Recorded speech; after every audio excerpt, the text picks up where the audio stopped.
Hello and welcome to this community story. My name's Sara Jackson. I'm the Director of Nutrition here at the Optimum Health Clinic, and I'm delighted to say that I have one of my clients here to talk to us about her really inspirational journey. Please welcome Charlotte Jones. Hello. So lovely for you to come today and join us and share your experience with CFSME over the decades with us. I'd really like to start, if we can, Charlotte, with looking at your background with the illness. And I know that you've had it twice, so maybe we could go back to the first time with ME/CFS. So the first time I had it was when I was in my late 20s, and I was at that point really physical. I was a physiotherapist. I was working full time. I was doing a postgrad course. I was rowing 5 days a week, training hard, and I then literally crashed. And I was training, was running, and I thought, I'm getting really tired. And then I went from being able to all those physical activities to I literally couldn't do anything. And I had to give up work for months. Ended up going home back to my parents, lying on the bed, and having a shower was about all I could do back then. So it was such a different way of life for a period of time. I'm sure so many of our audience who will be able to resonate with that, just even that having a shower can really just take everything out of you and push that energy envelope. So what were the symptoms that you were experiencing with that first onset? Can you take yourself back to them? The first onset the main thing was fatigue, absolute exhaustion. As I say, having a shower was all I could manage. And I did have zinginess, so I had real weakness down my legs. In fact, I thought I had ME. I remember going for brain scans, and they weren't sure about exactly what was wrong with me. And then gradually, once they got rid of anything else I thought was going on, what was left with chronic fatigue. And all those years ago, there was not much known about chronic fatigue. So my symptoms were really fatigue and weakness down my leg, really struggling to sleep. So not great. And then what happened between those periods of when you had this first experience? It was sort of in your 20s, wasn't it, to your second experience with ME/CFS? So I gradually got back to work after a long time, after a few months, and had to be careful for many years.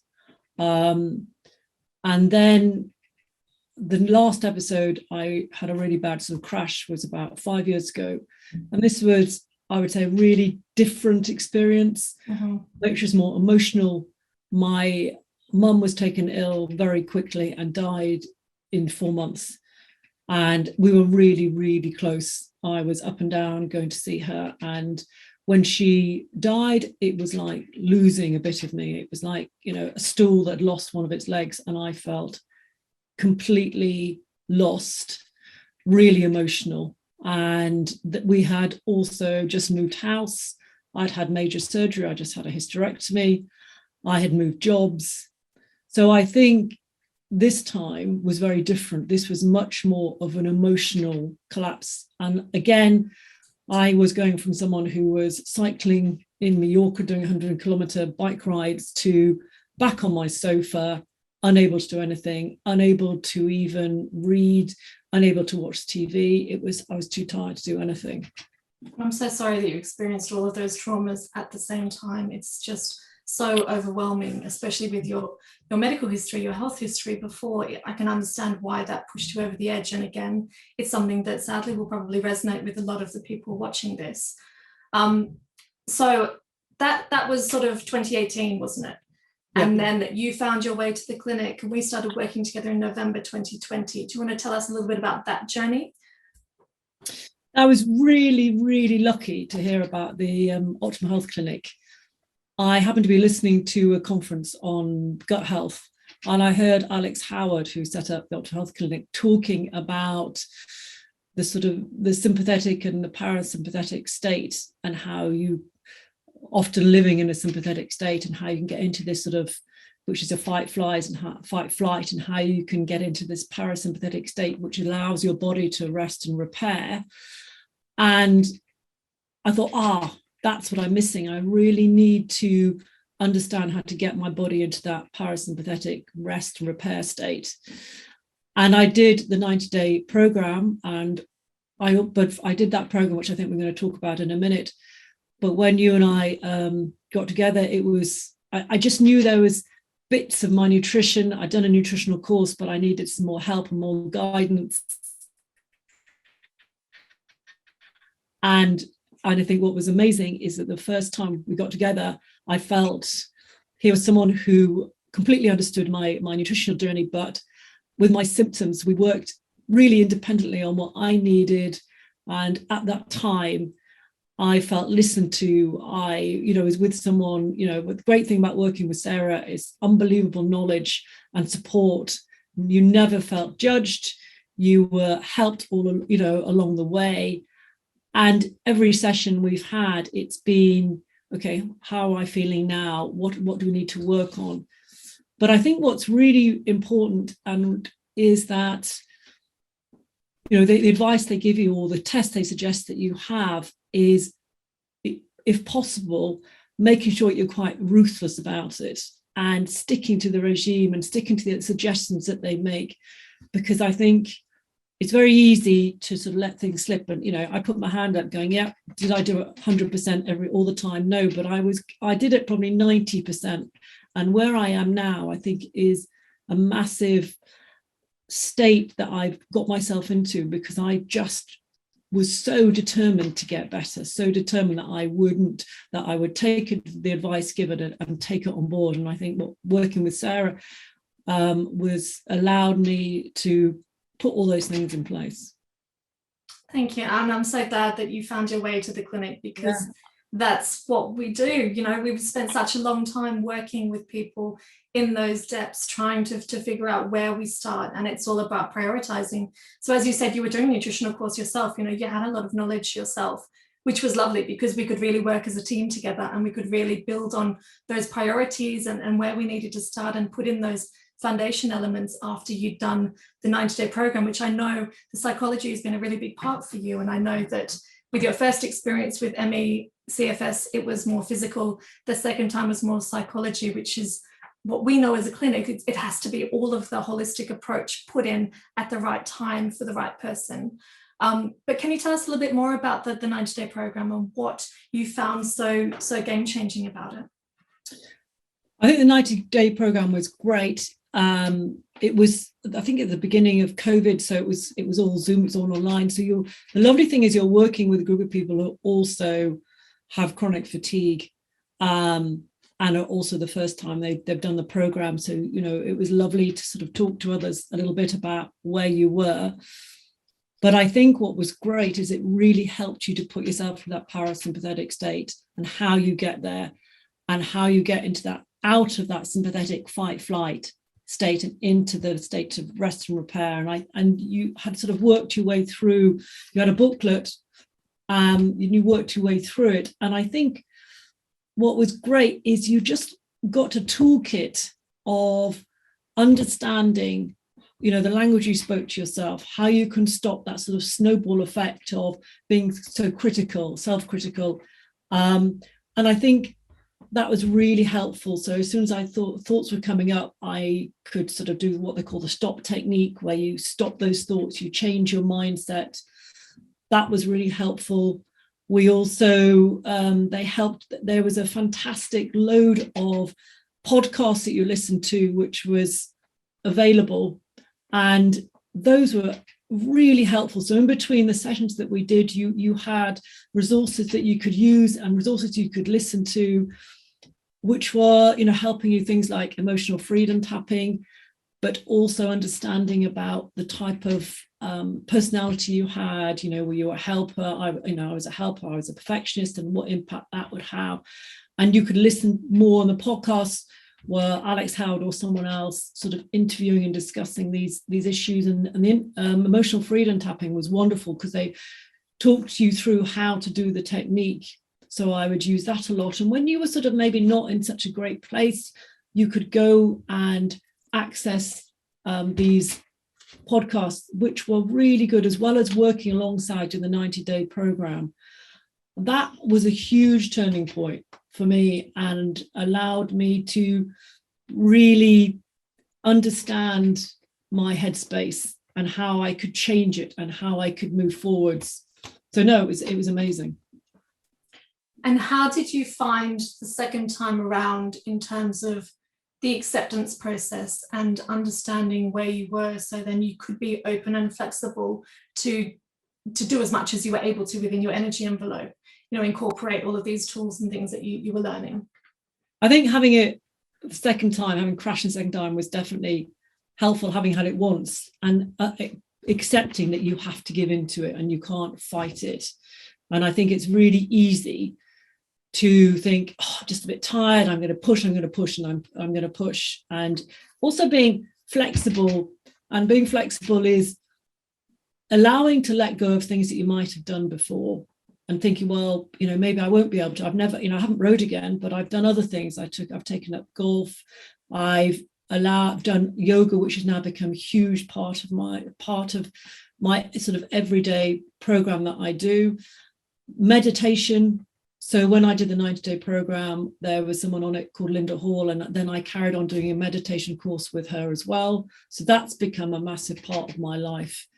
So I've changed, and I think having a second time is helpful because you go, okay, what do I need to change? What do I need to do? And allowing that, allowing yourself to give into it, I think is really important, and not fight it. I really think with your health journey, Charlotte, it's so much about that openness that you've had, and whether that was because of where you came from initially, being such a physical person, competitively rowing and cycling and doing all, and physically working as a physiotherapist, you had such a physical life. I think coming full circle and completing that psychology journey and understanding then what caused the second crash, that you had to have that completeness in your health journey, and looking at all of those aspects is really what's helped you to get so much better in the space of time that you have. I think that really has been so pivotal, and I'm so glad that you got so much out of that 90-day program.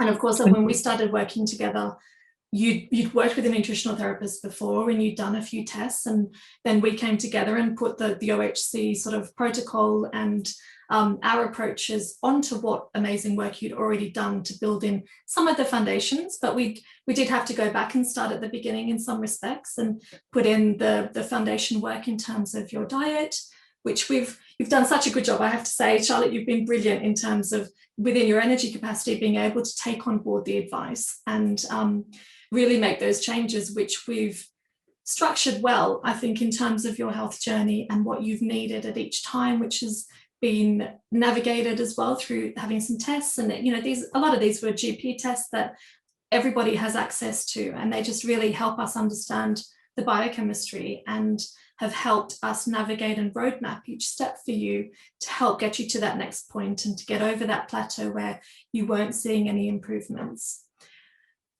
So obviously we started off looking at your food and implementing some really pivotal supplements that we knew that you needed at that point. Can you talk a little bit about what your day-to-day life was looking like when we first started working together, so then we can get a sense of how far you've come?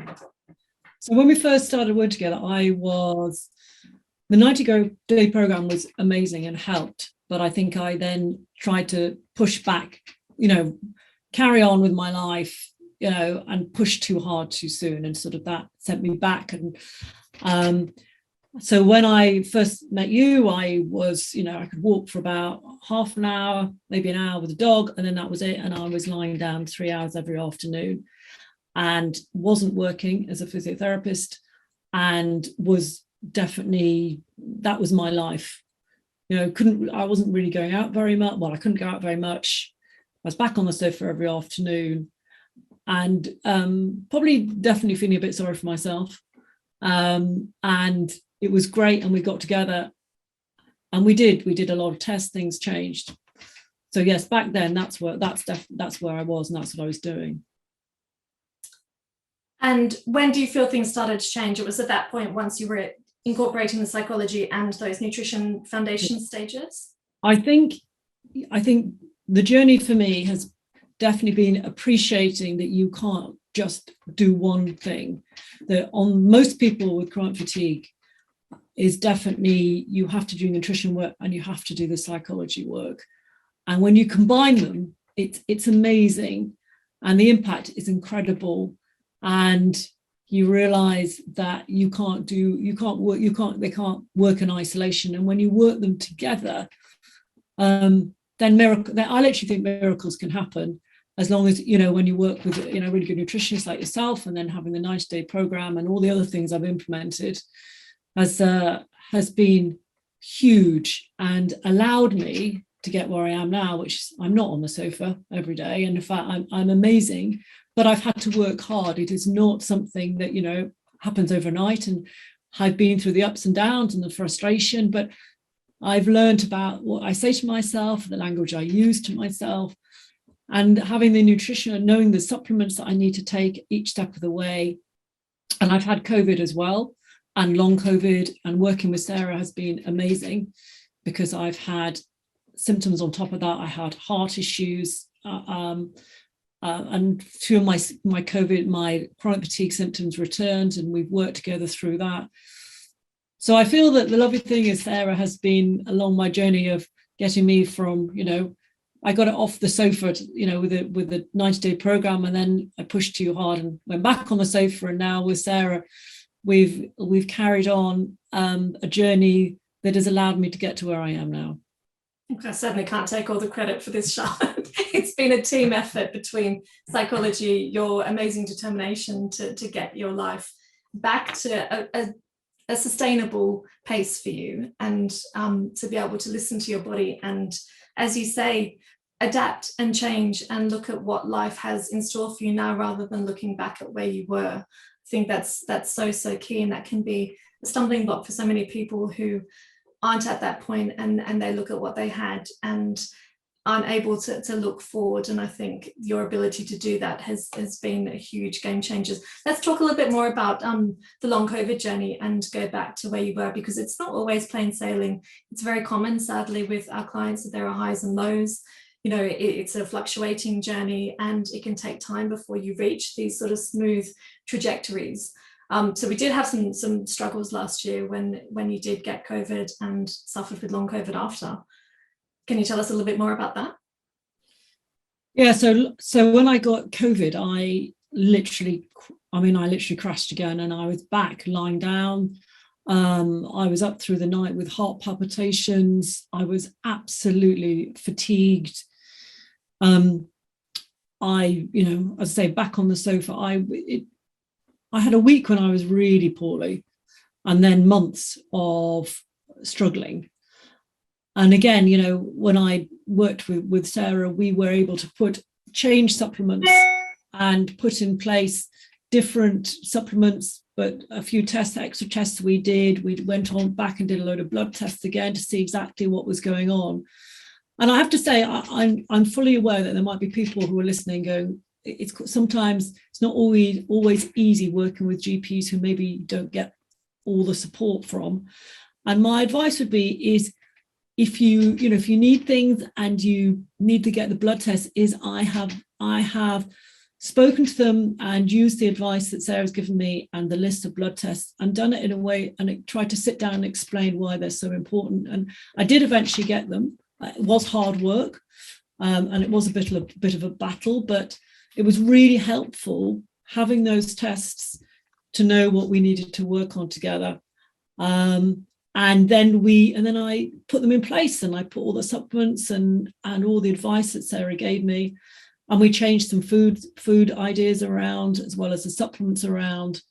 And then gradually over a few months, this was January, we're now in July, and I'm great, and feel so much better. But I think if I hadn't been where I was, I hadn't had all these tools in place to really help me to get over long COVID, I would be in a different place now. Yeah, I absolutely agree. And I think a lot of our clients are in a good position because they've got a lot of the foundation elements in place already. That has certainly been a very challenging and fluctuating journey the last 2 years with COVID, and who knows what the next few months hold in store, but we're braced, and we're, our heads are in research and the latest trials and the latest papers. So we're feeling fully equipped as a clinic to deal with what the next few months might hold for us and for our clients. So some of the areas that we've looked at, just to kind of give a bit of a sense of completeness with what we've done. So obviously we've looked at the dietary approaches. We did quite a lot around gut healing principles to make sure that we had those absorption and assimilation elements in place. You've done a brilliant job on, putting into place the liver support work that was really quite crucial for you. We've also looked at your thyroid, and we've looked to see what was needed there and how we can best address that to help improve the overall boatload and the symptoms for you. And of course, as you mentioned, the maladaptive stress response that you really resonated with you. We've worked on both through psychology as well as through physically, and looking at your stress response and what we can do in terms of food and nutrients, and all of the herbs and all the different elements that we've brought in together to support what you've needed at the right times throughout your health journey with us. So I'd love to talk about now where you are and what life's looking like now, and now that you're coming out the other side of the journey. Well, my life is very, very different to what it was a few years ago when I was lying on that sofa and I couldn't even read. My eye muscles were too tired to read. Struggled to watch telly, couldn't even have thought about doing any computer work. So, and now, if I look at my weekend I've just had, I've been to Henley Regatta for the whole day. I've been to my niece's prom. We had friends around for barbecue. So that was Friday, Saturday, Sunday. And if you'd asked me, would I be, a year ago, I would have thought absolutely no way would I have been able to do that. But I've been able to do that because I continue on my nutrition. I continue on being really careful what I eat, my mindset, and I still do things. I do my gratitude and affirmations, and I think what I found really helpful and was not easy is to really learn to love myself. And when you've got chronic fatigue, I think it's hard to love yourself because you're sort of beating yourself up about why me, and this isn't fair, and why have I got it? And I think understanding that's quite helpful. But it's learning, actually really thanking your body for all the things it's doing and thanking it for working so hard and being grateful for small things. So I could be grateful just to be the fact the sun was shining, or I might be grateful for the fact that day, instead of walking, 20 minutes, I walked 25 minutes, or grateful, but there's small things. And I think it's being grateful for what you can do and not looking at what you can't do. And so what I'm also, the thing I think is also really key is your thoughts produce physical molecules in your body. And there's lots of books I've read and papers I've read about that connection. So that mind-body connection is so crucial. So the language you say to yourself and can affect your body. So if you're giving yourself those positive affirmations and the gratitude, that will have a massive impact on your whole body and the physical symptoms you might have, which took me a long time to get my head around. And it's not something that I thought, oh, got that. It's taken me a long time to really appreciate that connection and the brain-gut connection, etc. And then having got there, I understand it now. And it's like a sort of light bulb moment that's gone off, and that connection and how everything comes together, and slowly you get there. And does it take time? Yes. And I think where I am now, well, I'm really grateful to where I am. I'm really grateful to the Optimum Health Clinic for the the psychology program, working with Sara. And has it been hard at times? Yes, there's times that it's been tough, and I've had ups and downs, and it hasn't been all plain sailing. But I think what I've got is a toolkit. So when I'm struggling a little bit, I can take something from my toolkit that allows me, whether that's something that I've done with Sara, nutritional supplements, or whether that's through the 90-day program. There might be something I will listen to on their secret to recovery and their alchemist in their section, and allows me to move forward. So I don't do these up and downs as so much now, and I'm sort of plain sailing, and it's wonderful and it's fantastic to be able to do things again and get my life, life back, different life, but my life back, and enjoy socializing with people that I couldn't do. If people came around, I would be limiting them to 10 minutes, and I'd literally have a watch. I'd say, right, you can only come for 10 minutes. Or if I spoke to someone on the phone, I'd say, look, I can only speak to you for 10 minutes, because I only had so many, marbles, as it were, 6 marbles. And if a marble was 10 minutes long, well, that would be one session of talking to a friend. Whereas now I can have an hour conversation with somebody, but I'd still do my meditations, I still do my yoga, I still make sure I keep in place the things that allow me to continue with my recovery and my journey. Yeah, it's just so inspiring that to hear about that light bulb moment where you really felt that it was all clicking into place, and understanding that the consistency and the hard work was really key. So what would you say to yourself at the beginning of this journey if you could go back in time a few decades ago? Blimey, I think I would say, don't give up. I would say to myself, you'll get there. Listen to your body, listen to what it needs, and take the advice that's given. And it'll be a journey. But it also, I think, what I say to people, I'm actually really glad I've had chronic fatigue. I'm really glad it's allowed me time to look at myself, to put things in place that I would never have done, all the meditation, the affirmations, the gratitude, the nutritional things, the psychology, the mindset. I would never have done all that if chronic fatigue hadn't come along. So I now am actually truly grateful that it's allowed me to go on a very different journey. And these are changes that I will implement for the rest of my life. And that's amazing. And I'm really, really grateful for this journey that's put me on a different trajectory. It's quite amazing to be able to come full circle and say that, because I'm sure there'll be some people that couldn't understand getting to that point where you could be grateful for the illness, which of course has devastated your life as well as so many other people's. But to be able to see it in that perspective is really quite something. So if you could have one piece of advice that you'd have for someone who is in your position, what might you say?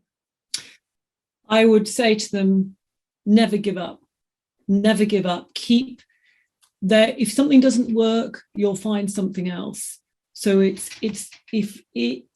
think, don't think a door closes and that's it. Walk through anything that may help, because everyone is very different. And what works for somebody might not work for somebody else. And you will find something. There will be something out there, will be something that you will find to help you.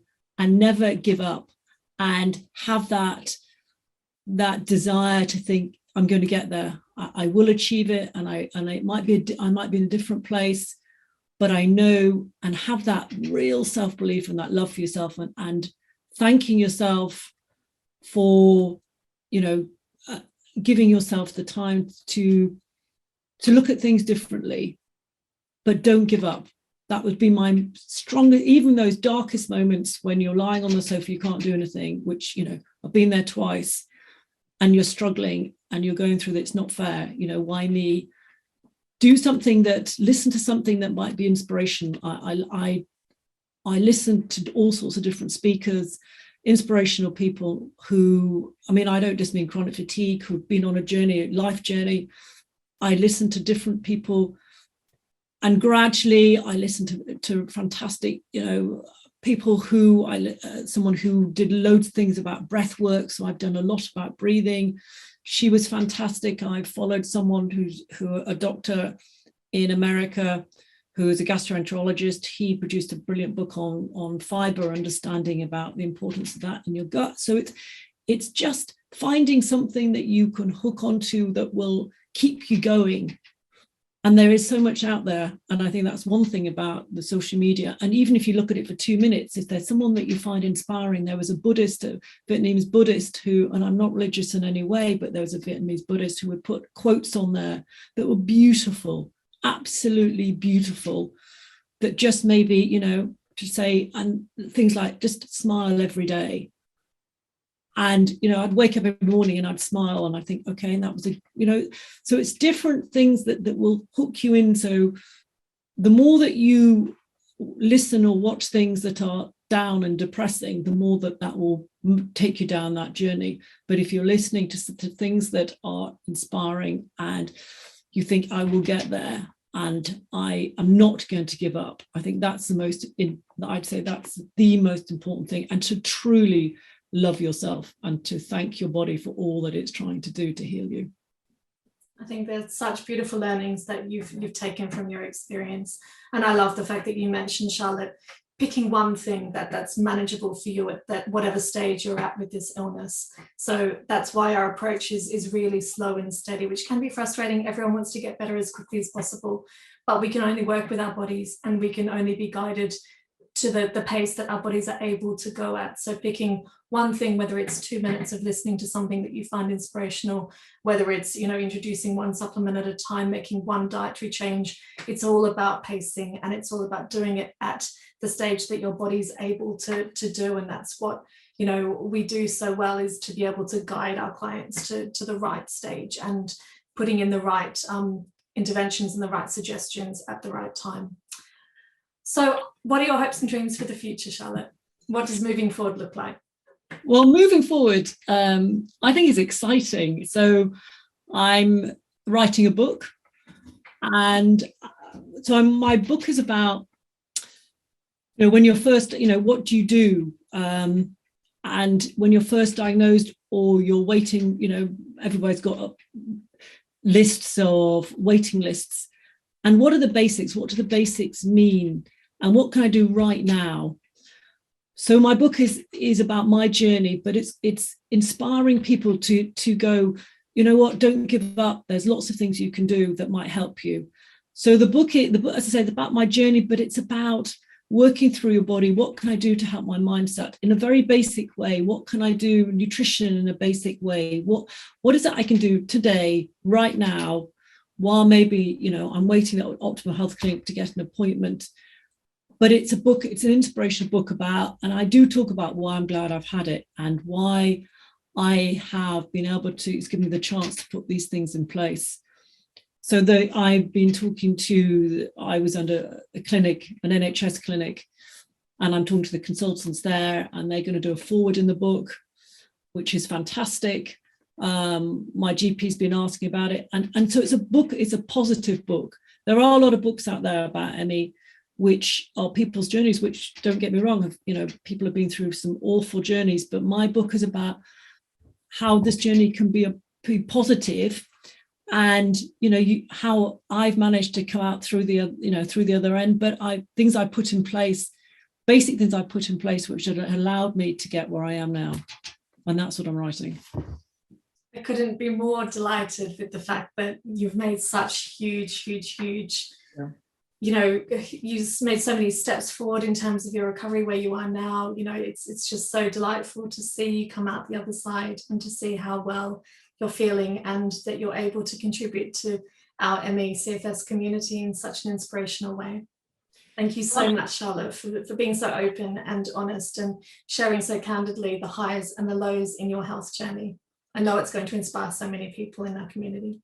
Well, it's an absolute pleasure. Thank you for allowing me this space. And I think all I want to do is to serve and help others, because I've had the privilege of huge amount of help and support throughout the years. And all I want to do is to be able to share that and see where that journey goes. So watch this space and we'll see. So thank you so much for having me. Thank you, Charlotte. And thank you so much for watching. And please let us know about your experience, leaving a comment below. And we hope to see you again soon on the Optimum Health Clinic social media pages. Thank you. Bye-bye. Bye-bye.